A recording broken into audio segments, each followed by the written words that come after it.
চিতপুরে ব্যবসায়ীকে অপহরণ 40 লক্ষ টাকা মুক্তিপণ চেয়ে ফোন দুষ্কৃতীদের ফোনে টাওয়ার লোকেশন দেখে উদ্ধার ব্যবসায়ী ধৃত দুষ্কৃতী চিতপুরে ব্যবসায়ীকে অপহরণ এবং 40 টাকা মুক্তিপণ চেয়ে ফোন দুষ্কৃতীদের ফোনে টাওয়ার লোকেশন দেখে উদ্ধার ব্যবসায়ী এমনটা জানা যাচ্ছে এবং ধৃত দুষ্কৃতী আমাদের সঙ্গে সরাসরি আবারও চলে যাব আমাদের প্রতিনিধি সুস্মিতের কাছে।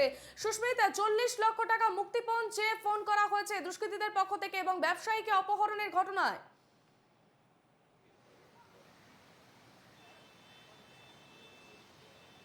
দেখো, আবারও ফের কলকাতায়, উত্তর কলকাতায় ব্যবসায়ীকে অপহরণ, এবং শুধু অপহরণ নয়, অপহরণ করে মুক্তিপণ চেয়ে তাকে ফোন করা হয় তার পরিবারের লোকজনের কাছে, এবং সেই অ্যামাউন্টটা কিন্তু খুব কম নয়, 40 লক্ষ টাকা। 40 লক্ষ টাকা মুক্তিপণ চাওয়া হয়।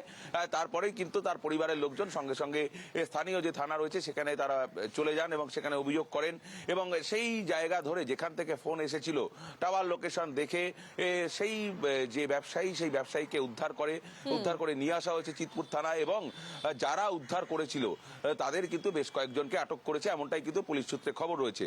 তবে কি কারণে এই তাকে গ্রেপ্তার বা এর পেছনে কি কারণ রয়েছে এখনো পর্যন্ত পরিষ্কার নয়। তবে এই মুহূর্তে বলা যেতে পারে যে অপহরণের জন্য তাকে যে অপহরণ করা হয়েছিল তাকে কিন্তু ইতিমধ্যে চিতপুর থানার পুলিশ উদ্ধার করেছে। অর্পিতা, একেবারেই সুস্মিত, এই ব্যবসায়ীকে যে উদ্ধার করা হয়েছে সেই ব্যবসায়ী কি জানাচ্ছে বা তাকে দুষ্কৃতীরা কি বলেছিল বা কি ফোনে বলা হয়েছিল সেই বিষয়ে কি জানতে পারছো?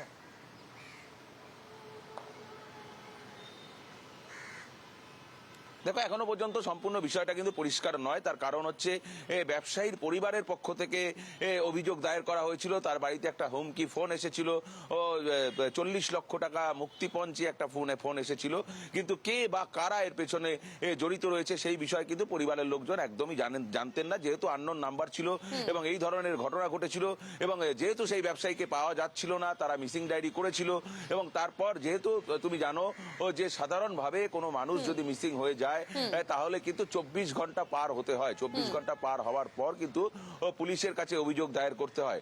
সেই নিয়ম অনুসারে যেহেতু 24 ঘন্টা পার হয়ে গিয়েছিল, মিসিং ডায়েরি হয়েছিল, এবং তারপরে কিন্তু আবারও নড়ে চড়ে বসে পুলিশ প্রশাসন।